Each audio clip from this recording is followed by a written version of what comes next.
యష్మి కూడా నిన్నటి నామినేషన్స్ లో ఏమన్నా పాయింట్స్ మాట్లాడిందా? సోనియా నోర్ అలాగే మూతపడిపోయింది అనమాట. అంత క్లారిటీ ఆఫ్ టాకింగ్ చాలా మంచిగా మెచ్యూర్డ్ గా ఆలోచించి మాట్లాడింది అనమాట. ఇదే క్లారిటీ స్టార్టింగ్ నుంచి చూడంటే ఇంత నెగిటివిటీ మూట కట్టుకునేది కాదు.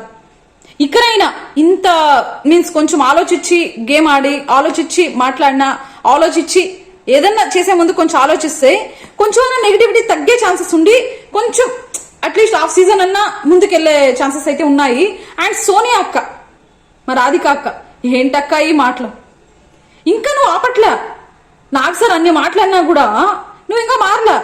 మళ్ళీ యష్మిని ఎమోషనల్ గా డామేజ్ చేయడం, యష్మిని ఎమోషనల్ గా మాట్లాడడం, తనని ఏడ్చేలా చేయడం, నీ మాటలే నెగ్గించుకునే చేయడం మళ్ళీ చేస్తున్నావు.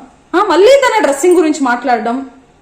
అక్క, నువ్వు వేసుకుంటున్న డ్రెస్సెస్ అండ్ నువ్వు చేస్తున్న బిహేవియర్ ఇవన్నీ ప్రతి ఒక్కరూ చూస్తున్నారు. పైగా పక్కన వాళ్ళ మీద పడి ఏడుస్తున్నావే. ఎవరి డ్రెస్ ఎలా వేసుకుంటే నీకెందుకు? ఎవరు ఎలా బిహేవ్ చేస్తే నీకెందుకు?